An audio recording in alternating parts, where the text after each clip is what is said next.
I've been on the road for 23 years, spent more time in the cab of my Kenworth T680 than I ever did in any home. I've logged well over 2 million miles across this country, and I know the rhythm of the highway better than most people know their own heartbeat. The leather seat in my rig has molded to my frame.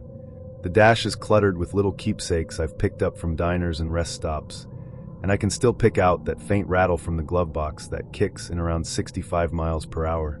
At 51, I guess I'd earned the reputation of being highway wise. I could tell you which truck stops served a decent bowl of chili, and which ones were a gamble. I knew which stretches of asphalt were cracked to hell, and which ones were crawling with state troopers. I'd seen the country shift and settle through my windshield, towns growing or fading away, farmlands turning into subdivisions, and mills closing down for good. But Highway 50 through Nevada? That stretch was different. It didn't change. Wouldn't change. The locals call it the loneliest road in America, and they aren't wrong. It's 287 miles of desert and mountain, with no cell service and damn near no traffic. Beautiful, sure, but if you break down out there, you're on your own. I usually avoided it. The lack of infrastructure made it a headache for scheduling, but a bridge collapse on I-80 forced dispatch to reroute me through the middle of Nevada. I had a load of industrial equipment headed for Reno, so I figured I'd start early from Ely and make it to Fallon by nightfall. Reno could wait until morning. The drive started out quiet, just the way I liked it. The sun rose behind me, turning the desert a shimmering gold. Sagebrush stretched out like a sea, broken by jagged peaks and winding canyons. Cool October air moved through the vents, and I had some old Merle Haggard humming through the speakers. It was peaceful. Then, around 2 in the afternoon, the CB crackled. Westbound on 50. You got your ears on. This is eastbound coming your way. I grabbed the mic. It gets lonely out there, and even a 5-minute chat with a stranger can make you feel human again. This is westbound. Got you eastbound. What's your 20? Just passed through Austin. Got something strange to report, the driver said. Been hearing the same voice on the CB for the past hour. Woman asking for help. Thought it was a prank, but it's getting weird. Over. Austin was about 40 miles behind me. Haven't heard anything like that. What's she saying? Over. Says her name's Rebecca. Car broke down. Needs help. Keeps saying she's at milepost 346, just past the canyon. Only thing is I checked. Highway 50 doesn't go that high. Mileposts tap out way before that. Over. Probably just someone screwing around on the air, I said. Kids playing trucker. Over. Thought that too. But she sounds real scared. And the signal's odd. Crystal clear 1 minute, all static the next. Like she's going in and out of range, but it always happens in the same spots. Over. I'll keep an ear out, I told him. Safe travels eastbound. Over and out. I didn't think much of it after that. Just another weird story on a long road. The sun started dipping behind the mountains, casting long shadows across the valley. I was making good time and thinking about where to pull over for the night before the wildlife started crossing the road. Then I heard her. Hello? Is anyone there? My car broke down. I need help. I'm at milepost 346, just past the canyon. Please, if anyone can hear me. A young woman's voice, clear and desperate. My eyes shot down to the CB. I hadn't touched the mic since the last conversation. This is Cal Rivers, westbound on 50. I hear you, but there's no milepost 346 on this road. Can you give me a landmark? Over. Nothing. Then again. Hello? Is anyone there? This is Rebecca Scheller. My car broke down at milepost 346, just past the canyon. It's getting dark. Please help. Same words. Same tone. Like a recording. Rebecca, this is Cal. I hear you. I need more info. What kind of car are you in? Can you see any town signs or lights? Over. No answer. Just the same message again. And again. Every few minutes, for the next 20 miles. Always identical. Always ignored my replies. Then nothing. Dead silence. I stopped in Austin for fuel and mentioned it to the guy manning the station. Older fella, leathery skin, pale blue eyes that looked like they'd seen too much desert. You heard her, huh? He said, not surprised at all. You know about this? He nodded. Started about 3 years ago. Always the same. Woman named Rebecca, stranded at milepost 346. But there's no such marker. Just a hoax then? He didn't look convinced. Funny thing is, there was a Rebecca Scheller who went missing out here in '87. Car was never found. A chill ran through me. That's a hell of a coincidence. Highway 50's full of coincidences, he muttered. Then he handed me my receipt. Best find a place to stop before dark. Cold Front Lodge is 30 miles west. Tell Mac that Joe sent you. I rolled into Cold Front Lodge just as the sun dipped below the mountains. The place looked like it had been stuck in time since the 70s. Only a few vehicles in the lot, an old pickup, a sedan with California plates, and a highway patrol cruiser. Inside, the diner was quiet. 2 troopers sat at the counter, and a couple shared a booth near the window. Behind the counter, a burly man flipped burgers on the grill. You Mac? I asked, settling onto a stool. He nodded. Joe sent you? Yeah. Name's Cal, westbound. Coffee? Please. And a burger. I hesitated, then added, You ever hear anything weird on the CB? Calls for help from someone named Rebecca. The troopers looked at each other. The older one sighed. You heard her too, huh? Started about 100 miles back, I told them. Same message. Repeating. The younger one nodded. We get calls every few months. Rebecca Scheller, missing since '87. Car never found. So it really was her? No, the older cop said flatly. Because they found parts of her. Dental match. Rest of her gone. Coyotes, mountain lions. Official story, anyway. Later, as I lay in my motel room, the CB I'd brought inside crackled back to life. Hello? Is anyone there? My car broke down. But this time, she continued. Cal, you can hear me? Please help me. I'm trapped down here. Old road. Before they built the new highway. Canyon. It's dark. He's coming back. Who's coming back? I shouted. Rebecca, who's with you? Static. Then, milepost 396, not 346. The sign is wrong. Don't trust. Silence. I checked my map. 396 was about 10 miles west. I barely slept. Around 3:17 a.m., the CB flared again. Got another one, said a man's voice. Gravelly low. Young woman. California plates. Broke down at the canyon. Taking her to the drop. My blood ran cold. It sounded like Mac. I peeked through the curtain. 2 men were loading a tarp-wrapped bundle into the pickup. The sedan was gone. I grabbed my bag and slipped out the back. Managed to get to my truck and called 911. The call connected, barely, but instead of a dispatcher I heard, Hello? Is anyone there? Rebecca's voice. I dropped the phone and gunned it down the highway. At 396, I saw the bend, the canyon, and a dirt track veering off. The old road. I nearly stopped. Then headlights appeared behind me. The pickup. I jammed the gas and didn't stop until I hit the next town. I told the highway patrol everything. They investigated, came back and said there was no Cold Front Lodge. It had been closed for renovations for months. Mac was in Reno that night, verified. The room I stayed in didn't exist. No record of any Rebecca Scheller missing in Nevada. I haven't driven Highway 50 since. Stick to the interstates now. But sometimes late at night, the CB starts to hum. Hello? Is anyone there? My car broke down. And beneath it, faint and low. Got another one. Cab 17, and I had been together a long time. A 2007 Peterbilt 389, custom sleeper, chrome stacks. She was a beast of a rig, and I'd logged over 4 million miles in her across this country. I was 56, and every joint in my body reminded me of it. My hands were permanently calloused from years of chaining tires and cranking binders. My back had that permanent trucker's curve from leaning into the steering wheel. I carried the road in my bones. I didn't mind the solitude. The cab was my cocoon, a private world of gauges, static, and diesel hum. On that Tuesday morning, I picked up a load of generic auto parts in Detroit. Easy haul. No fragile cargo, no rush deadline. Just the kind of run I liked. My plan was simple. Drive 18 hours, take the required 10-hour break, and then finish the leg into Oklahoma City. By noon, I was cruising through Indiana. The sky was overcast, the roads were dry, and the radio was playing old Johnny Cash tracks. I kept Channel 19 on the CB, though I hadn't heard a peep all morning. The road was mine. Somewhere west of Joliet, I pulled into a truck stop just before 5 p.m. for my break. Standard routine, fuel up, check tires, stretch my legs, and climb into the sleeper berth. I set my alarm for 3 a.m., expecting a solid 6 hours of sleep. But that night, something felt off. I woke up at 3:17 a.m. exactly.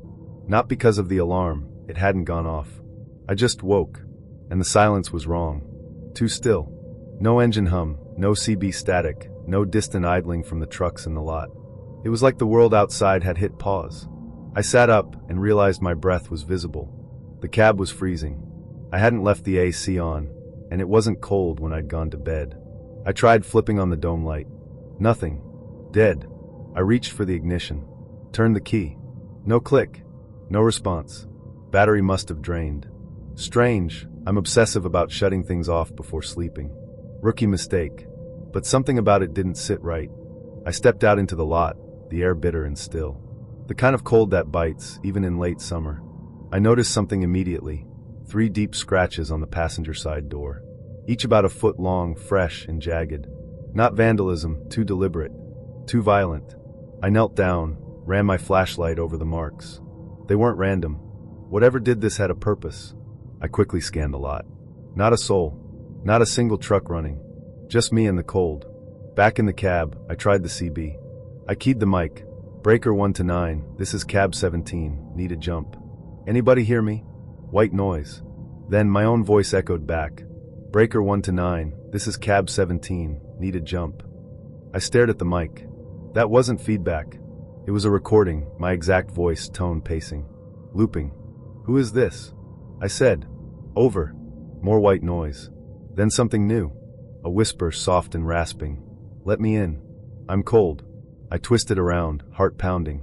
Nothing but shadows outside the cab window. I locked the doors, shaking now. Tried the ignition again. This time, the engine coughed once, then came to life. Just enough juice to roll. I eased back onto the highway, not even fully sure where I was going. I just wanted to move. Once I hit I-80 again, I grabbed the CB.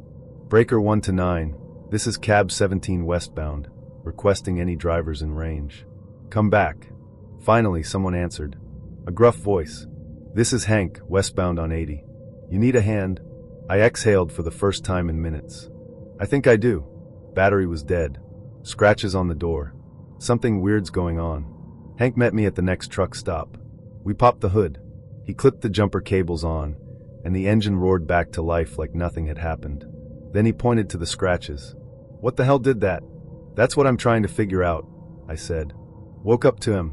Heard myself on the CB. Then a voice, asking to be let in. Hank's face darkened. Cab 17? Yeah. He stepped back. Slowly. I thought they retired that rig in Idaho 3 years ago. What? I remember it. Same model, same number. Guy went missing in it. No sign of him. Just vanished. Truck was found running, door scratched up just like that. No tracks. No blood. Just gone. My mouth went dry. You think it's the same truck? Hank shrugged. People say cab 17's cursed. Takes a piece of every driver. Some say it keeps count. I laughed nervously. You believe that? I've seen the records, he said. 17 drivers. All gone. He backed away, his face pale. I thanked him, climbed back into the cab, and drove through the rest of the night with every nerve in my body on fire. A few days later, a mechanic found tampering behind the dash, wires rerouted, drawing power even when the truck was off. Whoever scratched the door had messed with the system. It was a trap. I don't drive that rig anymore. They gave me a newer T680 with every electronic safety feature you can imagine. But sometimes, when I'm passing mile marker 237 on I-80, I look out into the dark and wonder if cab 17 is still out there. And if you ever hear your own voice on the CB at 3:17 a.m. or find 3 scratches on your door in the dark, don't wait. Run. Cab 17 keeps its count. And it's always looking for the next driver. I've been hauling timber out of the Idaho mountains for close to 20 years. I don't run the big interstate routes like the long-haul guys. I run day trips, Clearwater, Nez Perce, sometimes Payette. Back roads, logging roads. The kind that snake through dense forest and hug cliff edges without a guardrail in sight. My Western Star 2010 isn't the prettiest, but she's dependable. And up there, dependability means survival. October's my favorite month to drive. The air's sharp, the colors are blazing, and the tourists are mostly gone. But weather turns quick. 1 minute it's sunny, the next you're in a whiteout with 6 inches on the road. You learn to read the mountain like it's a living thing. This all happened on October 17th. I rolled into the Mackenzie Creek site right after sunrise. The crew had been out there clearing beetle-damaged pine for weeks. Pete Rollins, the site foreman, met me with a cup of coffee. "You're our last haul today," he said. "Storm's moving in fast. You taking Bear Creek?" "Fastest way to the mill," I told him. "I'll beat it." He didn't look convinced. "They're calling for 6 to 8 inches above 6,000 feet. "I've driven that pass and worse," I said. We loaded 30 tons of timber. Took longer than expected. One of the crane cables snapped, had to patch it up. By the time I was strapped down and ready, it was past 10 and the sky was turning. Pete handed me the two-way. "Keep it on. Sells garbage up there even on clear days." I started down the rutted access road, then hit the Forest Service route toward Bear Creek Pass. That road climbs to 7,200 feet, tight switchbacks all the way up, then drops fast on the western side. It's not a road for amateurs. You lose focus for 2 seconds, you're over the edge. The temperature dropped fast. Snow started blowing sideways. Sky went from blue to gunmetal in under an hour. Pete's voice crackled in my jacket pocket. They upgraded it to a winter storm warning. You might want to swing south. I was already 15 miles in, halfway to the base of the pass.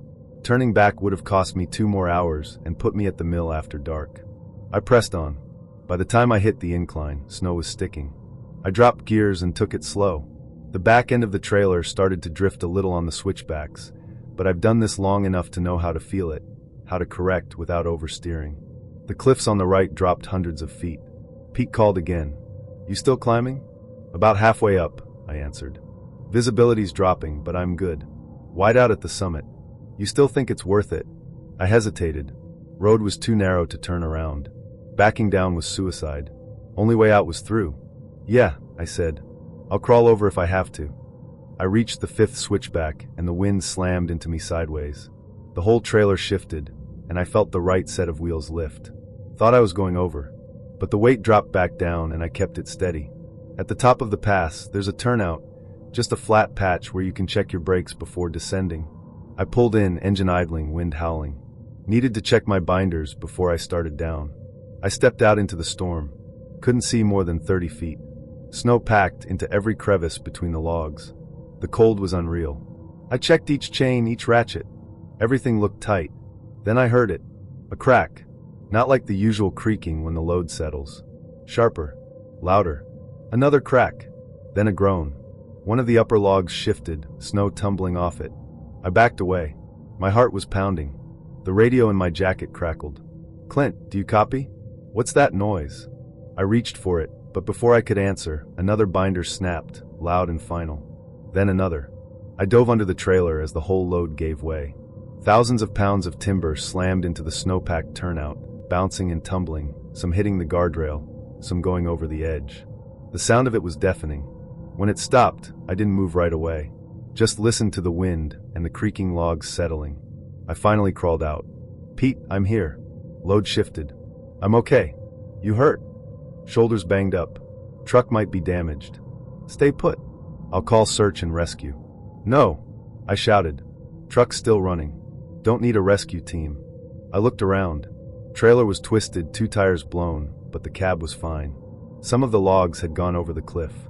Others were wedged up against the rail. I wasn't going down the west side like this. "I'm going to try to backtrack," I told Pete. "If I have to, I'll drop the trailer." "Negative," he barked. "Storm's intensifying, and backing down's too dangerous." I knew he was right, but sitting there in that blizzard wasn't an option either. Then through the snow, I heard an engine. Headlights cut through the white. A rig was coming from the western side. That didn't make sense. No one drove that side in a storm like this. A woman stepped out of the cab. Heavy coat, snow blowing around her. "You're in trouble," she said. "Yeah," I said. "Load's shot. Not sure I can make it. I've got chains. Tow bar. We'll get you turned around. You can't go down that side." We worked for over an hour in the freezing dark. She was fast, knew what she was doing. We secured what was left of my load and disconnected the trailer. Then she led me back down the east side, her taillights my only reference. We reached the camp after 9 p.m. Pete came running out. "We thought we lost you." I nodded toward her. "If it wasn't for Sarah, I'd still be up there." Pete blinked. "Who?" "Sarah. She came over the pass. Said dispatch called her." He looked confused. "No one called anyone." When your radio went dead, I called search and rescue. They haven't even left yet. My stomach dropped. She said she was nearby. She said she got the call. Dispatch closed at 5, Pete said. And I've been on the line with them all afternoon. I turned back to her. Who are you? She looked at me. Someone who knows what it's like to get stuck on that pass. Then she said it. 5 years ago. Brake failure. Western Slope. My blood went cold. Mike Holloway. That was. No survivors, she said. There weren't. She smiled sadly. Be careful, Ron. The mountain doesn't forgive mistakes. She climbed into her truck and drove into the storm. I watched those taillights disappear. The report said I was lucky. The official story was assisted by another operator. But no one could identify her. The truck was never seen again. I've been driving trucks for 17 years. Long enough that my shoulders don't quite sit straight anymore, and my beard's turned from black to peppery gray. Long enough that I can guess the weight of a load just by how she groans when I downshift, and I can feel when a tire's losing pressure before the sensors catch it. I run reefer loads mostly, pharmaceuticals, sometimes produce, anything that needs to stay cold and move fast. The kind of jobs that don't wait for daylight or dry roads. I don't mind the night. It's quieter, cleaner in a way. Less traffic, less talk. Just you, the hum of the engine, and the occasional flicker of life on the CB. I've always liked that about trucking. You go long enough in this line of work, you start recognizing the voices of strangers you've never met in person. It's a strange little community, held together by radio waves and truck stop coffee. This particular haul was a tight run, refrigerated medicine from a warehouse in Nashville to a distribution center in northern Arizona.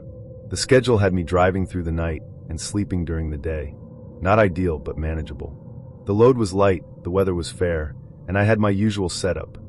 2 thermoses of black coffee, peanut butter crackers, and an old playlist of outlaw country and classic rock. I was somewhere on I-40, just past midnight, rolling through western Oklahoma. Flat land, long shadows. The kind of place where the horizon looks stitched to the earth. I just passed exit 58 when I noticed something off. First, it was a subtle vibration in the steering column, just enough to make me ease up on the throttle. Then the engine temp gauge twitched upward. Not redlining. Not yet, but enough to make the hairs on my neck stand up. I know my truck. We've been through snowstorms in Wyoming, monsoons in New Mexico, and one particularly nasty patch of black ice that nearly put us both in a ditch outside Flagstaff. She talks to me in little ways, clicks, groans, shudders. And right then, she was telling me something was wrong. I dropped speed and flipped on the hazards. No traffic behind me, not even headlights for miles. I coasted down to about 40 and started scanning for an exit. Just as I was starting to wonder if I'd have to pull onto the shoulder and risk it, I saw the sign, Exit 63, Sear, Oklahoma, Gas, Food, Lodging. Sear. Never heard of it, but the sign boasted a truck stop and motel, so I figured it was as good a place as any to hole up and wait for daylight. Maybe find a mechanic if one was around. The ramp led to a 2-lane frontage road, flanked by dark buildings and a set of flickering streetlights. Sear looked like a town that had peaked in the 70s and never made it out. Most storefronts were boarded up or dark. There was a gas station with a single diesel pump, a shuttered diner, and a low-slung motel with a buzzing neon sign that read, Richardson's Truck Haven. The lot was mostly empty. 3 rigs were parked off to the side, shut down for the night. I pulled in near the edge and shut off the engine.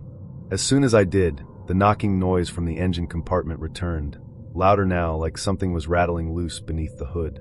I sighed and made a mental note to check it in the morning. Inside the office, the fluorescent lights hummed overhead. A woman stood behind the counter, mid-50s maybe, with bottle-red hair and a worn paperback in her hands. Her name tag read Doris. "Morning, driver," she said, setting the book down. "Coffee's fresh. Just made it." I smiled and nodded. "Thanks. I'll take some. Also, any chance you've got a mechanic around? Engine's making a racket." She frowned. "Our guy doesn't come in till 8, but we've got rooms if you need to wait. Quiet night. You'd have your pick." I checked my watch. 2:43 a.m. My delivery had a short buffer. Not enough to gamble on a roadside breakdown. And there was no way I was driving farther with the engine sounding like it was coughing up bolts. "I'll take a room," I said. "And that coffee." She handed me a registration card, and I scribbled my info. She slid over a key attached to a red plastic fob. Room 36. Last one at the end, she said. Quietest spot, away from the highway noise. I nodded, grabbed my coffee and a microwave breakfast sandwich, and headed outside. The motel itself was a time capsule, wood paneling, concrete steps, a row of faded metal doors. Room 36 sat at the far end of the building, separated from its neighbor by a wide gap. I liked that. Less chance of hearing some driver's TV blaring through the wall. Inside, the room was clean but dated. Beige carpet, floral bedspread, and a small tube TV perched on a laminate dresser. The air smelled faintly of pine cleaner and something older, like dust that had settled behind furniture decades ago and never moved again. I set down my sandwich and took a sip of coffee. Then I noticed the temperature. Cold. Not just a little chill, bone-deep cold. I checked the wall unit. Off. The window was shut tight. Still, the air had that sharp, metallic edge to it.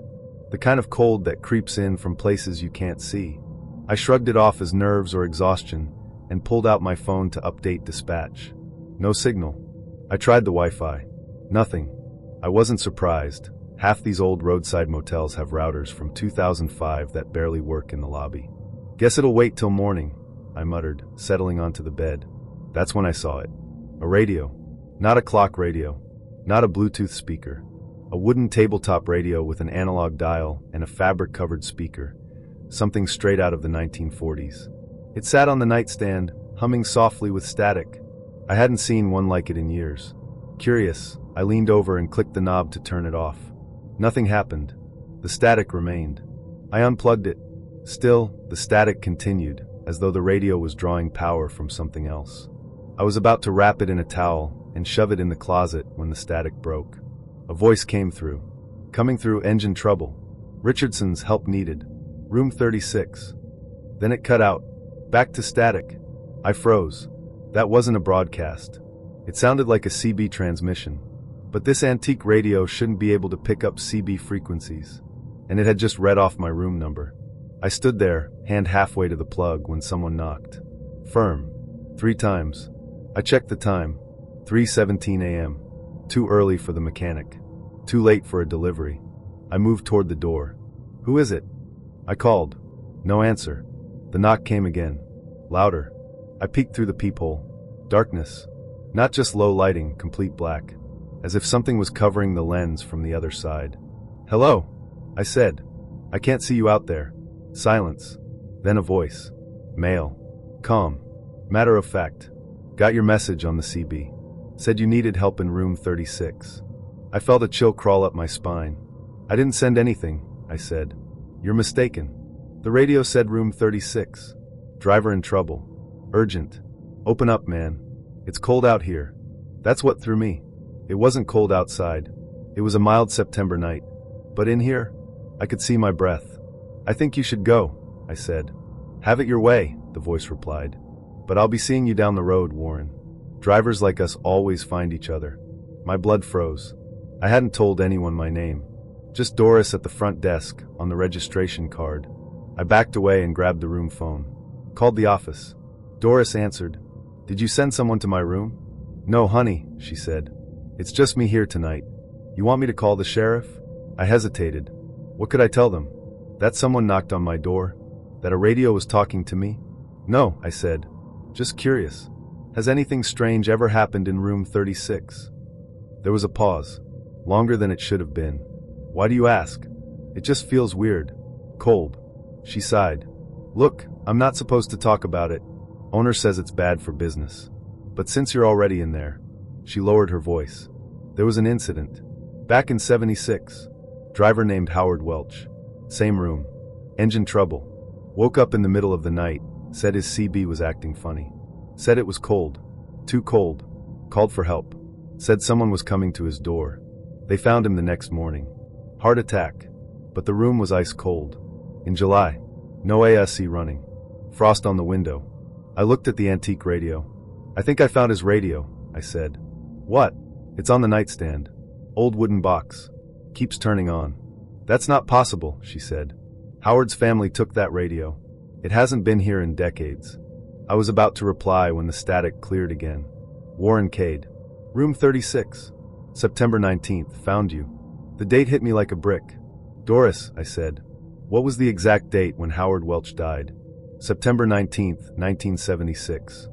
The radio hissed again. "Coming for you, Warren. Just like I came for Howard. And all the others. Room 36. Every September 19th. I ran to the door and threw it open. Instead of warm night air, I was hit with a wall of cold. The parking lot was covered in frost. Snow dusted the trucks. My breath fogged in front of me. A man stood at the threshold. Tall, gaunt, wearing a trucker's jacket from the 70s. His skin was blue-tinged. His eyes milky white. "Told you I'd be seeing you," he said. "We truckers have to stick together." I bolted for the office, slipping on the ice. Behind me, footsteps. Slow, deliberate. Doris was on the phone, frantic. "It's happening again," she said. I called 911. "But in this weather." "What weather?" I shouted. She pointed outside. A full blizzard now raged around the motel. Localized. Contained. We huddled in the office. The radio inside clicked on. Warren Cade. Room 36. September 19th. The storm didn't let up until dawn. By morning, the ice had vanished. Authorities found no disturbance in the room. No antique radio. No evidence of the man I saw. My truck's engine? Ran fine. No issue found. I finished the delivery. Then I rerouted all future trips to avoid western Oklahoma. But every year, on September 19th, no matter where I am, my CB switches on. Driver in trouble. Room 36. Coming to help. And I don't stop that night. Not anymore.